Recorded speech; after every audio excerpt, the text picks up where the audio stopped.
You want the moon? Just say the word and I'll throw a lasso around it and pull it down. Look at the stars.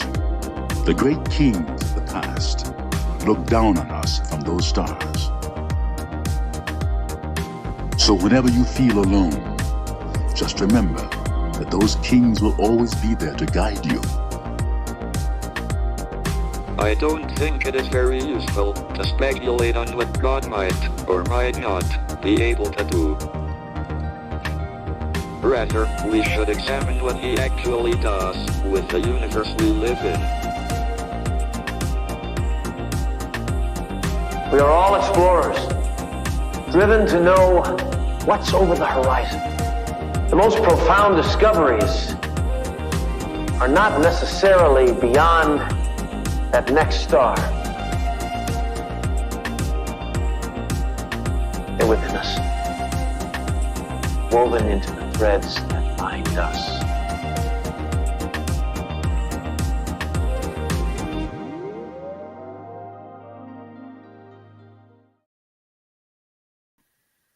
Hello, beautiful people. Happy Monday. Happy Moon Day. Welcome to a new week. We have a lot of positive energy in the week ahead. Things should start to feel lighter, but if you're not quite feeling that yet, today's forecast might explain it. So just for starters, how is everyone feeling? I asked the same on Instagram, where I'm also live, and multiple people said they're feeling sensitive. McKenna from Soul Wave Holistic says she's cried twice today. Me too. Erin says very sensitive after a heavy week and weekend, but more of a positive release kind of vibe. Definitely feeling that. Some people in good spirits. Yeah, Corby is super sensitive, but you're here. Corby's here. Nick is here. Rachel is here. Rachel says really stuck in my head today. Sensitive too. Glad to know I'm not alone. And today is going to be a great learning episode. Oh my goodness. Okay, tears just came out of nowhere. That is exactly how I have been feeling today. I woke up, got plenty of sleep, and just had this instant urge that I needed to cry. And normally, like, I'm not a crier, but I'm not quick to tears. I'm not like a super, super sensitive person, or I don't think I am, at least. And that is exactly how I have been feeling, Corby. So if you're feeling sensitive today too, you're not going crazy, you're not alone. We're talking about the Sun and Neptune connecting today. And Neptune is known to amplify our sensitivities. This is a positive connection between the Sun and Neptune, so it's almost as if we're more aware of our sensitivity. So we'll get into that in just a moment, but I want to start by showing you who is celebrating their birthdays today. I know over the weekend, Diane sent me the cutest video. I wish I had it pulled up here, but her family's dog Honeydew was celebrating her birthday, and they made her a little cake. And I'm just here to say that if you celebrate your dog's birthday and you want to share that with me, I'm always open to watching dogs celebrate their birthdays. Like, I am that person. Yeah, 100%. So happy birthday to Honeydew. And also today, King Charles is celebrating a birthday. Pretty topical, since he's now just becoming king. I think it's important to know that he's a Scorpio. Also, Claude Monet is a Scorpio. Travis Barker, duh. Obviously, he's a Scorpio. And I'm pretty sure Kourtney Kardashian is a Taurus. So they have that like intense opposition attraction going on. Josh Duhamel is a Scorpio. Let's see. Who else? Anybody? Oh, Gary V. Gary V. I love that Gary V is a Scorpio for this reason, because he demonstrates the investment aspect of Scorpio energy, because he's always about investing, energetic investment, putting his money in a lot of different places, aka putting his energy, his currency in a lot of different places. So I love when the birthdays of the day demonstrate different aspects of Scorpio energy. So you know the drill. If you're a Scorpio, if you know someone celebrating a birthday, oh, I almost forgot Condoleezza Rice. We cannot forget Condoleezza, powerful Black woman. Yes. Okay, moving on from the birthdays. I think it's nice to just have a little moment of happy birthday, right? Now let's get into a current check on the energy. So the sun, of course, is in Scorpio. The moon is now in Leo. The moon moved into Leo very early this morning. And so the next few days, we're coming into the peak releasing phase of the moon's energy, and the moon in Leo invites us to have fun, feel pleasure, be playful, right? So we'll dive into that in a little bit. But let's come back to the sun and Neptune. The reason why so many of us felt like crying this morning and might not have even been sure why we were crying. At least that's how it was for me. You know, my partner was like, "What's wrong?" It's like, "I don't know what's wrong. Like, it's as a woman, I don't think it's that, time of the month. I don't know. I don't know why I feel like crying." So the sun and Neptune in this beautiful 120-degree angle. Let's just pull it up here on the chart so I can show you. The sun and Neptune today, that dark blue line, 22 degrees, where they're connecting in this balanced angle. The sun being our consciousness, our life force energy, our ego, is harmonizing with Neptune, the planet of dreams, of sensitivity, of creativity, of the veil, right? What's just beyond our rational understanding. Those are things ruled by Neptune. But anytime we have a connection with Neptune, sensitivity is a byproduct of it. And with the sun being our luminary, our main energy that we revolve around, harmonizing with Neptune, this happens twice a year. It's a pretty sensitive day today. Now, it's a positive angle. A trine is the most positive aspect that we talk about in astrology. So, you might be like, okay, it's positive. Why am I crying? That's kind of where that confusion can come in. Neptune can also cause confusion.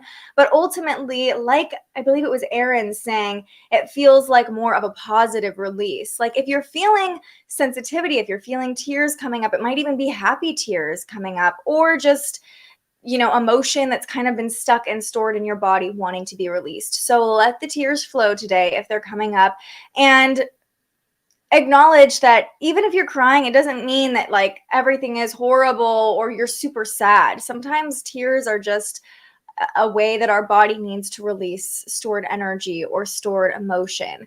But how can we lean into this energy rather than just being like, okay, we're crying? How can we pull something from it? Well, our compassion is heightened. That's why we're a little bit more sensitive. So when the sun and Neptune harmonize, we can have more compassion for other people. We can feel their feelings more easily. And that might be another reason that you find yourself a little bit more sensitive. You could be potentially feeling someone else's energy or taking it on. And energetic boundaries, definitely important today, but also just letting those emotions move through you, because the sensitivity is going to happen whether we like it or not. So, it's important to note that, yes, we're talking about the sun. We're not talking about the moon. So why is this provoking our emotions so much? Well, the sun and Neptune are both in water signs too, which are our emotional, intuitive signs. So our intuition is heightened, which is another reason we can sense other people's energy more easily. But I think kind of trying to come back into your body, reclaiming your own energy, tapping into your own intuition can be really helpful today. And using this watery energy to be creative. That is something we've been talking about for the past week or so. The creative energy is very much heightened as we've been experiencing this Grand Trine and water signs for the past about week now. And so, I love another birthday today, Monet, being a Scorpio, his ability to influence other people through his creativity. That is a power that we can all tap into today with the sun harmonizing with Neptune. Our creativity has greater influence. Now, one other thing about Neptune is that Neptune rules our ideals. Neptune energy, Neptune rules Pisces, is often associated with religion because religion, ideals, they kind of go hand in hand, like morality, right?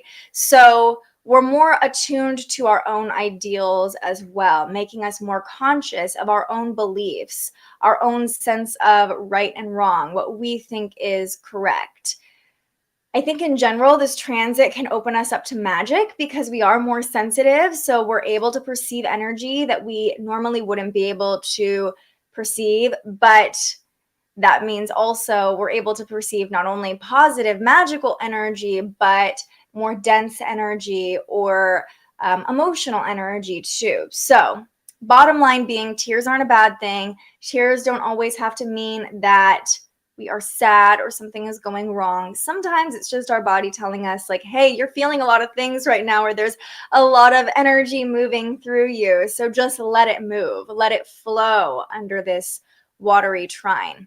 Corby says, yeah, not judging myself or that it came up at all, moving with self-compassion. And that's the best thing we can do. And, you know, I'm really grateful for this transit because, you know, my partner wasn't necessarily feeling like crying, but he was able to be like, oh, I just, you know, you all know, he's got a lot of Capricorn and Aquarius energy. He's not the most like soft person, but he was more compassionate than normal today too. Like, it's okay. Do you just need a hug? Like, what can we do to make you not sad? And I was like, I'm not sad. I don't know why I'm crying. I'm just crying, you know? So I think other people will be a little bit more compassionate too, which can be helpful if you really need to let those emotions move through you, knowing that other people are just as compassionate as you today, hopefully, and can hopefully witness those emotions and understand that you're not upset with them. You just need to let those waterworks flow a little bit. Lots of doubts and fears coming up for me right now. Well, I know this is all playing into your Pluto as well, too, right? I think your Pluto is involved in this trine loosely still, Rachel. So that's where the fear can come in. But confusion, we touched on this. Confusion is possible as well. When Neptune is involved, there's confusion. It's like a fog that can set in. So that's where you might be feeling the emotions and not sure why you're feeling the emotions. But with you, with Pluto, or anybody who has Pluto in Scorpio right around that 20-25 degree mark, the next few days are going to be pretty intense for you because we have a lot of planets, as you can see on the chart, moving through Scorpio. So our whole millennial generation of Pluto and Scorpio, look at the Scorpio energy right now. Like, there's a lot moving near our Pluto placements. You might be feeling that sense of transformation or even realizations as the sun crosses over your Pluto of fears, of doubts, of deeper worries or darkness within you. Darkness is not necessarily bad. It's just a representation of what we have been hiding away, right? So, yeah, today is your new moon too. Pluto's right there. It makes sense. It makes sense. Renee says, I have Sun trine Neptune in her natal chart and she's a sensitive sap. So we're all feeling a little more like Renee today. And there's nothing bad about that. It can be really beautiful to be that person who wears their emotions on their sleeves and is the crier, you know, because you are touched by things more deeply than maybe the average person might be touched by them. And that is not a bad thing or a good thing. It's a beautiful quality. So yeah, we're all feeling Renee's energy.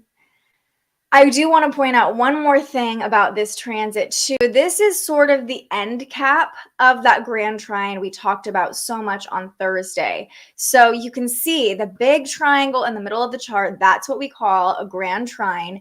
And we have now the sun completing this Grand Trine. Lilith still right at that 23 degree mark of Cancer. And over the weekend, the moon moved through Cancer, really helping us feel that watery energy. I know we didn't talk too much about the weekend forecast, but creativity, emotions definitely flowing through this weekend as well. And all of these planets connecting with Neptune. So sensitivities have been high, right?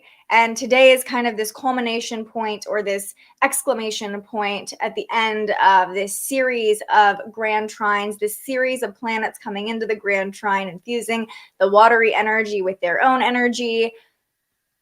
This feels like this final moment of flow with the Grand Trine that we've been experiencing. So I don't think we'll talk too much more. I think we have a few more trines playing out this week, but they'll start to be more focused on Jupiter. So not necessarily being completed by Lilith over here. And remember, about this Grand Trine, Lilith has been the point that completes the triangle, and Lilith represents our shadows, the parts of ourselves that have been suppressed or have been pushed down and want to rise up and claim their sovereignty. So, notice if you're feeling emotional, is there anything you've been suppressing? Is there anything trying to come up and be noticed? That might be a way to work with this energy. And the sun being here too, the sun now harmonizing with Lilith, it's like shining light on those shadows, on those emotions that have been repressed, that want to be witnessed, want to be acknowledged. Eunice says, I need a hug. Well, we're giving you air hugs. And I think that's a great point with Lilith. Lilith is here to rise up and claim what's rightfully hers. So if you are feeling like you need a hug, you need some love, don't be afraid to ask for it today. Like I said, other people are feeling a little bit more compassionate too. So if you're noticing that you need something, it's not weak, it's not needy to just ask someone you trust or love, even if it's not a romantic partner or a parent. Ask your kid for a hug, ask a friend. I know sometimes it feels awkward to be like, can I have a hug? But yeah, air hugs. We're all sending you air hugs. There you go. And if you're needing that physical love too, don't be afraid to ask for it today. No one is going to think you're needy or weak. And if they do, they're not your people, right? I think we should all normalize that a little bit more, just asking for what we need emotionally, especially something as simple as a hug. It can be huge. Have you ever seen that? There's this illustration of two people hugging, and when you hug, your hearts are close to each other, and our hearts have an electromagnetic field, so we can feel each other's actual energy, being in each other's field when we hug another person. Well, I'm sure you are a very nice human too. And that's what we're here for. We're here to support each other. So that's the main energy we're feeling today. And I say the main energy because when the sun is involved, that's what we're going to feel most strongly, right? The sun is how we're alive. The sun is how we eat. The sun is everything, right? It's what gives us life. But we have to talk about Mercury today too. Mercury is forming a sextile to Pluto. And with the sun representing our life force energy, our consciousness, our awareness, Mercury is our mindset, our mental state. And of course, Pluto represents death and rebirth, transformation. So this is another positive connection between Mercury and Pluto. And just an aside here, all of these connections are exact later tonight, but we're certainly already feeling them. I can tell we're already feeling them because so many of us have already cried today, right? But you can see Mercury at 26 degrees forming this nice sextile, this 60-degree angle to Pluto. This is a supportive connection, not quite as easy for energy to flow through as the trines we've been talking about, but a sextile requires a little effort to feel the benefit. However, I don't know if effort's necessarily going to be an issue today because when Mercury forms a sextile to Pluto, it's more like an obsessive energy, like obsessively researching, especially because Mercury's in Scorpio. So I just see this as heightening the energy of Mercury in Scorpio, Scorpio being ruled by Pluto. It's just really infusing that Plutonian energy into this Mercury transit.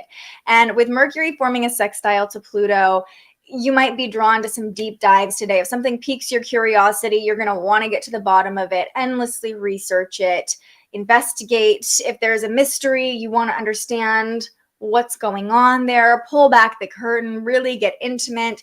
Intimate conversations are certainly a byproduct of this because we're fascinated by the truth, by the mystery. We want to understand the truth of things. So you might even find yourself not being able to put down a book, because you're just so invested in figuring out what happens at the end of it, or learning something new. Maybe you're reading some nonfiction and you really just want to fully understand the concept you're reading about more deeply. This is all about uncovering deeper truths, and this could happen in interpersonal communications, so having deep conversations with other people, getting to the bottom of things, or it could be more introspective, like I said, reading a book, doing some research, or getting more intimate in your own mindset too.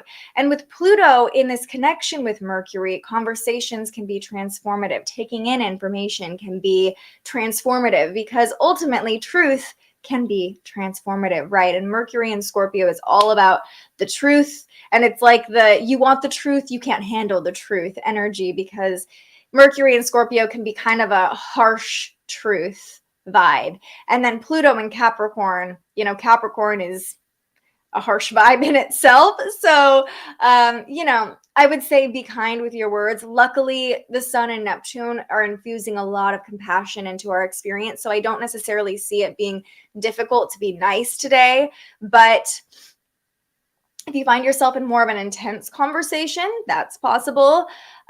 Just remember, you attract more bees with honey than vinegar. I always try to use that phrase, and I can never remember exactly what it is, but you get the idea. So we want to be kind, because it's easier, I think, to understand the truth when it's coming from a kind, compassionate lens. Yesterday, I got that astrology book you suggested, and I haven't put it down, learning so much more and excited about that.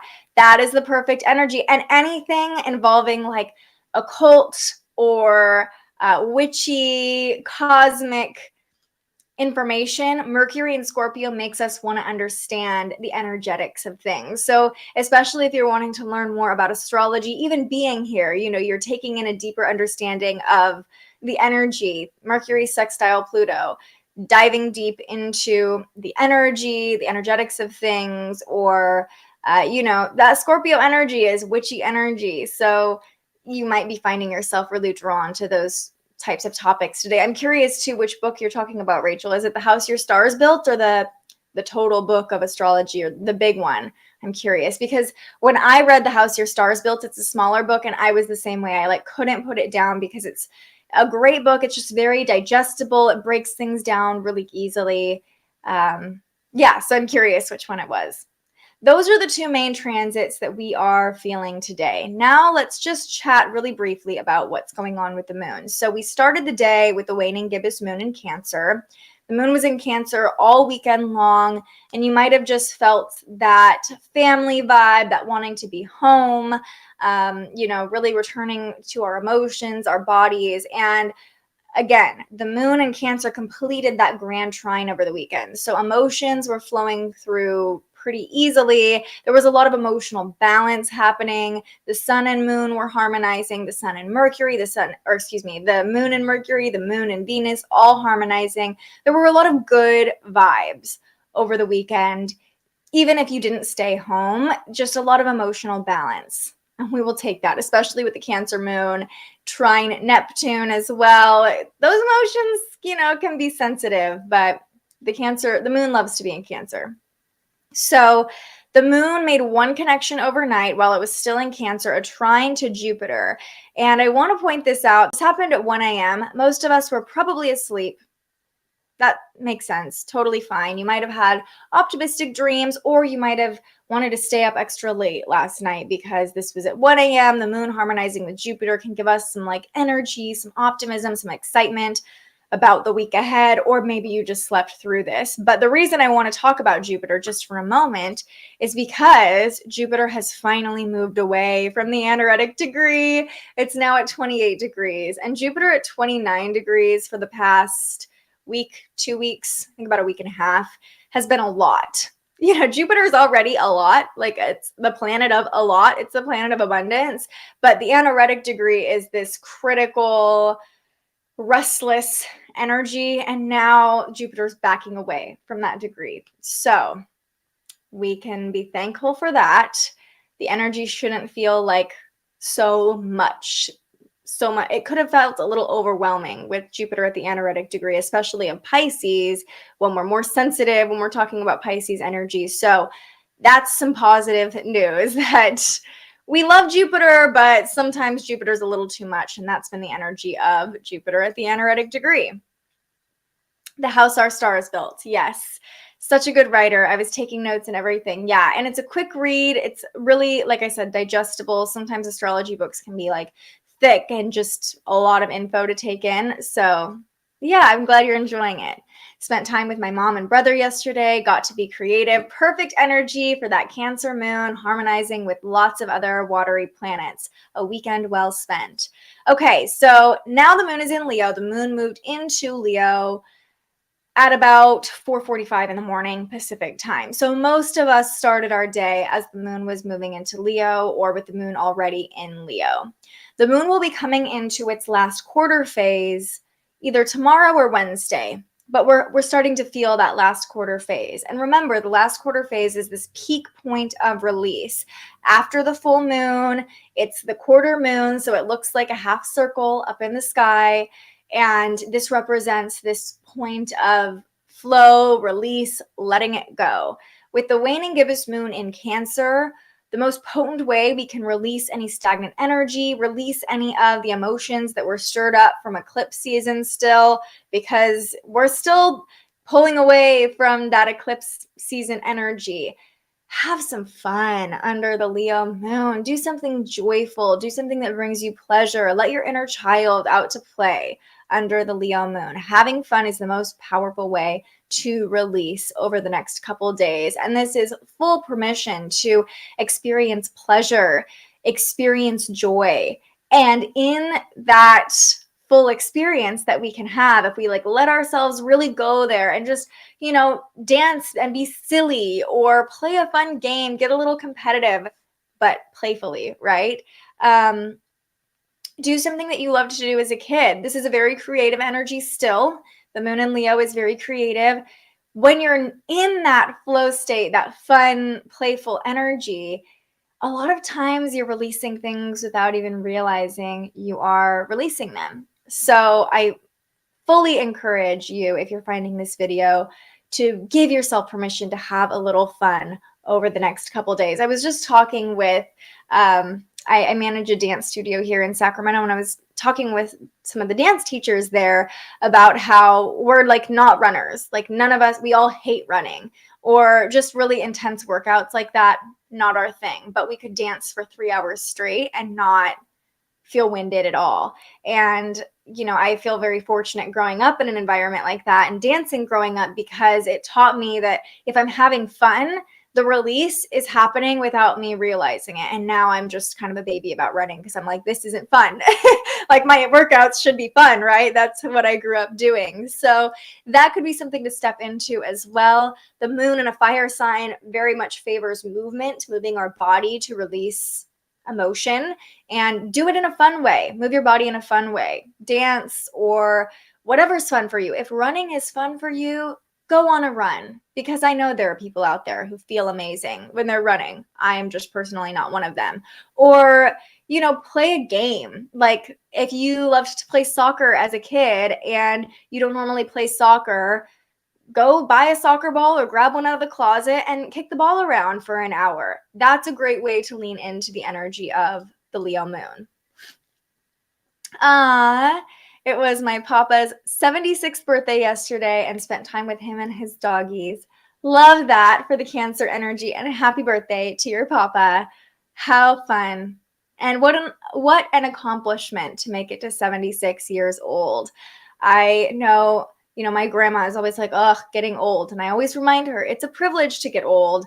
And I hope to be well enough to, have my faculties and everything by that age. So we're celebrating him today and celebrating the fact that he was here so you could be here. And we love having you here, Bree. When the energy got heavy this morning, I literally put on music and had a mini dance party.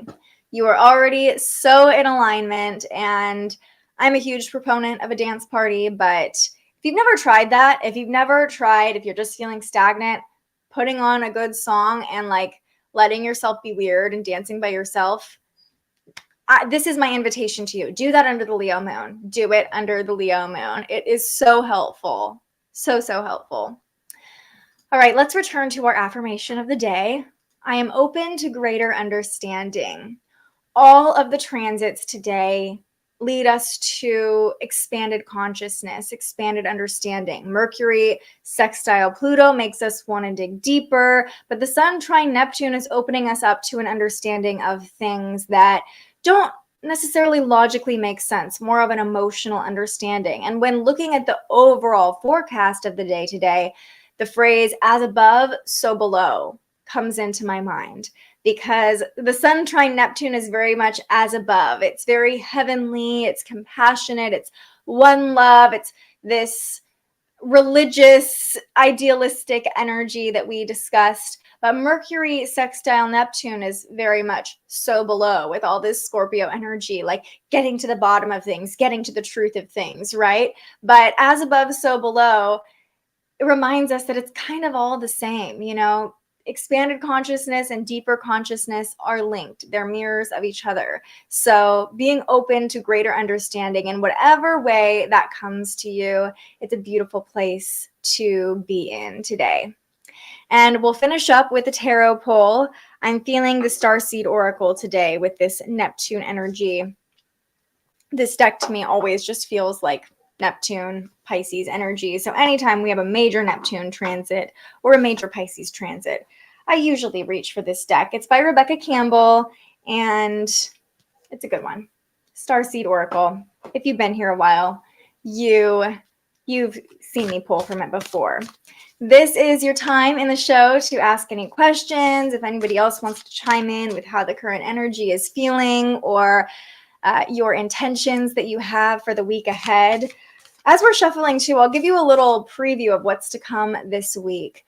We have 2 planets moving into Sagittarius this week, Mercury and Venus. So Venus will move into Sagittarius tomorrow evening, and Mercury moves into Sagittarius, I believe, on Thursday, giving us a nice little preview of Sag season. And I think, you know, there are no coincidences when it comes to astrology and the order of things, right? I just this morning, speaking of there are no coincidences, one of my friends posted to their story about contraction and expansion, and how you have to have contractions to have expansion, how it's not the opposite of expansion. Contraction is part of expansion. And it made me think a lot about Scorpio energy compared to Sagittarius energy, with Scorpio very much feeling like a contraction. You can even think of like labor, a woman giving birth. The contractions are the most painful parts, or so I've heard. I've never personally given birth. But the contraction is the pain we go through to open up. And then the expansion following is the birth, right? So Scorpio season has felt a lot like contraction, especially with the eclipses, lots of fears coming up, lots of darkness coming up, a lot of pain coming up for a lot of people. But Sagittarius season is expansion season, it's growth season, and it shows us why we had to go through all the contractions, all the pain, all the darkness of Scorpio season. So that is coming. That is coming, and we'll get a little taste of it. We'll talk more about it starting tomorrow, but just wanted to give you a little heads up. And even just looking at the minor transits playing out this week, we have a lot of really positive connections happening between the planets, more trines to talk about. So get ready. Things are going to start to feel lighter over the coming weeks, even just starting this week. Rachel says, I have a quick question. Is there anything special you can do on your own new moon? I know it's not manifestation time, but wanted to ask. That's a great question. I think, you know, if you're feeling that new moon energy for yourself, you can manifest whenever you want. Maybe it's just setting intentions, not necessarily doing a full-blown manifestation ritual, but checking in with yourself and setting intentions for the cycle ahead, since this is your new moon. You're in this waning gibbous moon phase. Yeah, I think that's a great way to work with it. And I think what you're already doing, you know, like you said, you felt heaviness this morning and put on music and like let yourself raise your vibration. I can't think of anything better to do on your own new moon, starting a new cycle by trying to raise your own vibration and be a little more optimistic and open to positive energy. Okay, let's pull a card. If you're joining me live or if you're finding this video later, take a moment. Let's all just take a moment to take a deep breath together. Here we go. Breathing deeply in and release. What do we need to know? Ooh, I've never pulled this card, but I love it. It says, you're not for everyone. Embrace your weirdness. Face your true north. Ugh. I love this card. I can't believe I've never even seen this card. You are not for everyone. I think I need this like on my wall somewhere. This is such an important lesson. Let's see what the guidebook has to say. Embrace your weirdness, face your true north. The world is filled with people who, no matter what you do, just won't like you. But it's also filled with those who will love you fiercely. They are your people. You're not for everyone, and that's okay. Talk to the people who can hear you. Don't waste your precious time and gifts trying to convince others of your value. They won't ever want what you're selling. Don't try to convince them to walk alongside you. You'll be wasting both your time and theirs and will likely inflict unnecessary wounds that will take precious time to heal. You are not for them and they are not for you. Politely wave them on and continue on your way. Sharing your path with someone is a sacred gift. Don't cheapen it by rolling yours in the wrong direction. Keep facing your true north. Pulling this card means you're being called to embrace your uniqueness, your own weirdness, to let the world see who you really are, to reveal your multifaceted, multidimensional nature, not to dim your light according to who is in your presence, to own all parts of yourself so that your people, the ones who are the same kind of weird as you, can recognize when your paths cross. How can you embrace your weirdness and not care so much about what other people think? I love this so much.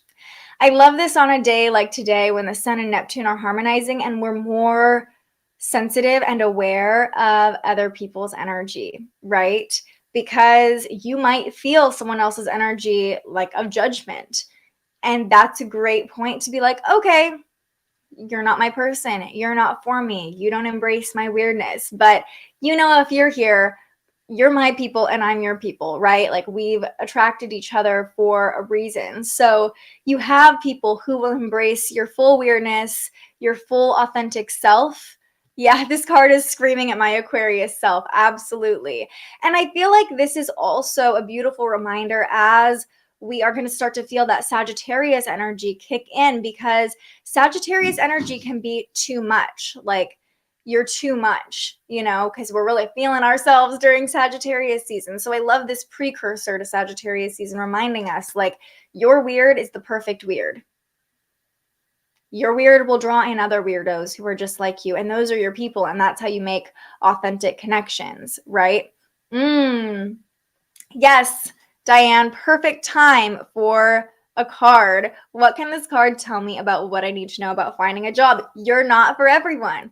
Right? So don't be discouraged if you're applying places and not necessarily getting the job, because you're not for everyone, but you are going to find that job that's perfect for you and embraces all of you and sees your talent and your creativity, and it's coming. So just know if you're feeling uncertain or rejection in any way, you're not for everyone, and that is a beautiful thing.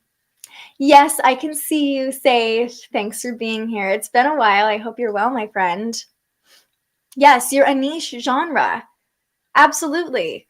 Not for everyone, but pretty special to the people who get you. I feel like it really speaks to me in my job search. I will keep reaching out to those that understand where I'm headed in my career, what's important to me and my goals, and willing to work with me. And Diane, just from my own experience, you know, when I told a lot of people I'm going to quit my job in TV news that seemed very successful and start a live stream about astrology, I mean, many people were like, A, what's a live stream? I don't get it. Why are you doing this? You know, like they just, and not to say those aren't my people, but they're not my prime, my target audience, if you will, right? They're not the people who are going to be really excited about what I'm doing. And that's okay. I can still love them for who they are and know that like I have to live my life authentically and be who I'm supposed to be. And hopefully they can understand the vision at some point. And if they can't, that's okay too. You know, it's not their life. It's my life. Yeah, you got this, Diane. We all have faith in you. You are an amazing artist and we know you will succeed. Absolutely. Absolutely. Sending you lots of love. And I want to come back to a comment Bree chimed in with, and she said, Kat reminded me yesterday how important intentions are, even daily before you get out of bed. To set an intention shifts the energy of the day. So I think this is commenting on the new moon energy, the personal new moon energy that Rachel is feeling. Yes, you don't necessarily have to manifest something big, but setting intentions every day is valuable, not just around a new moon, not just around a new cycle, but it's an especially powerful day if you're coming into some sort of return in your chart, any kind of return, to set intentions around that date, around that energy. Yeah, I'm feeling good. The energy is going to get lighter. It is going to get lighter in the coming days. We're still in Scorpio season. We're still in the depths of things, but I feel like, you know, a visual here is, yes, we're at the bottom of whatever we're at, but we can see the light shining up above. We can see that the sun is coming out. We can see that we will be in the light soon enough. So if you're feeling like you're kind of stuck in that darkness of Scorpio season, don't we love that Sagittarius season comes after Scorpio season? Like, thank you, universe, for giving us one of the hardest seasons and following it with one of the most abundant, happiest, joyful, expansive seasons, right? It's coming. It's coming, my friends. All right, everybody, that is going to do it for this episode of Transits today. I will be back tomorrow to talk about Venus moving into Sagittarius, but it will be an afternoon live stream tomorrow because really embracing that Sagittarius energy already, and we're taking a little spontaneous road trip today. So I won't be back until probably tomorrow afternoon. Just stay tuned on Instagram, or I'll schedule the live stream and you can see when I'll be going live. If you haven't already, if you're new here, please go ahead and like this video, subscribe to our channel to help us keep putting out these videos for free to you every single day. It's so important for me for this to be a free resource for you because this is knowledge everybody can take advantage of. And I really believe the journalist in me likes to keep information free. So yes, I feel like I took 10 steps back again, but I know that's not true. I am growing and transforming, and I love every moment. Amen to that, sister. And you're in a contraction. The 10 steps back might feel like a contraction, but what comes after contraction is expansion, and it's all part of the creative process. So know that everything is happening for a reason. You are so supported every step of the way, not only by this community, but by your guides, by spirit, the universe, God, whatever you want to call it. You are so supported. You are so loved. And that's not just for Rachel. That's for each and every one of you. So I will see you all tomorrow. I hope you have a beautiful start to your week. Get ready for some expansive, joyful, optimistic energy. And know that if you're feeling sensitive today, that is a-okay. Let yourself feel your feelings. Thank you for being here. I love you all, and I will see you tomorrow. But until I see you next, stay curious. Thank you so much for joining us and aligning with the energy of the universe today. If you enjoyed this morning's episode of Transits Today, you can join our live astrology discussion every weekday morning right here wherever you're watching. And head to thespiritualjournalist.com to read your daily astrology forecast and browse the Spiritual Shop. The most fun way to help keep these forecasts free and support more content like this is to buy yourself a little something on our website. But if you're feeling extra generous, you can also buy me a coffee to fuel future live streams. Just tap the link in the description or head to buymeacoffee.com and search The Spiritual Journalist. And speaking of, you can also tune in to The Spiritual Journalist, our weekly live interview where we ask our guests questions about everything from crystals and manifestation to mental health and the environment. Those conversations stream live right here wherever you're watching now every Tuesday. I'm so grateful you found us here, and I can't wait for our next conversation.